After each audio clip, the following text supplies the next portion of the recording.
1 Corinthians chapter 1, verses 18 through 25. For the message about the cross is foolishness to those who are perishing, but to us who are being saved it is the power of God. For it is written, I will destroy the wisdom of the wise, and the discernment of the discerning I will thwart. Where is the one who is wise? Where is the scribe? Where is the debater of this age? Has not God made foolish the wisdom of this world? For since in the wisdom of God, the world did not know God, through wisdom, God decided, through the foolishness of our proclamation, to save those who believe. For Jews demand signs, and Greeks desire wisdom. But we proclaim Christ crucified, a stumbling block to Jews and foolishness to Gentiles. But to those who are the called, both Jews and Greeks, Christ the power of God and the wisdom of God. For God's foolishness is wiser than human wisdom, and God's weakness is stronger than human strength. I love weddings. Ask anyone who has been to a wedding with me, you want me at your wedding. I will cry in the ceremony, I will compliment the flowers, I'll tell the groom he did a good job, and I'll tell the bride they look stunning. But the real reason you want me at your wedding? The dancing.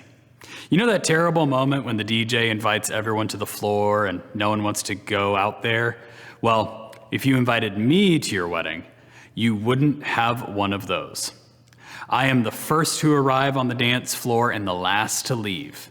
And by the time the Isley Brothers are singing Shout, the whole reception will be getting a little bit louder now. Now, this confidence in my dancing, does that come from me being a very good dancer?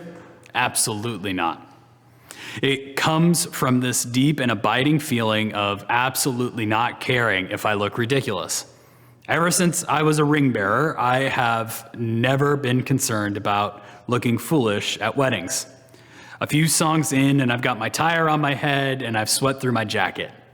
Why don't I care if I look foolish?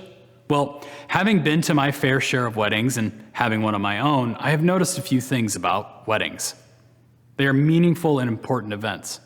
So much planning and thought go into finding the right DJ and the right cake. Seating charts can make any would-be bride or groom sweat. And don't get me started on those who RSVP past the due date.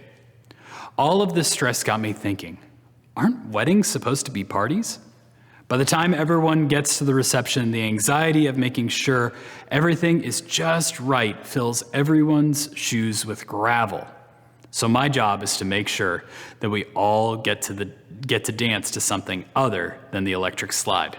Now, why am I making it sound like I'm applying for a job as a professional wedding guest? Well, our passage today can be read in so many different ways. The way that I have read it before is seeing the whole world around us as missing the point. I think this is an important concept for us to grasp and a key point in living in a world that is so far from the perfect creation God has intended for it. But I think we miss another key point. People will look at us and think that we are different. The wisdom of God is foolishness to the world around us. Then why, dear siblings, do we think that the world will think like us? As Christians in America, we can begin to expect the world around us to think, feel, and believe just like us, but that isn't fair. And our passage today promises this will not happen. And so what could happen when we plan on the world around us thinking, feeling, and believing just like us? Well, we could be a bad neighbor. If I went to tables and grabbed folks to dance as I do, the chicken or fish would probably get thrown at my head. Or I could choose to dance like everyone else, and the wedding would be significantly less fun. So may you today see the ways that you have softened your dance moves. How have you tempered the ridiculous love of Jesus in your interactions with your strangers, whom God calls neighbor? And check your reaction to the world around us. How have you allowed your frustration with a world that does not love God to cloud your vision of what God has called you to do? Amen.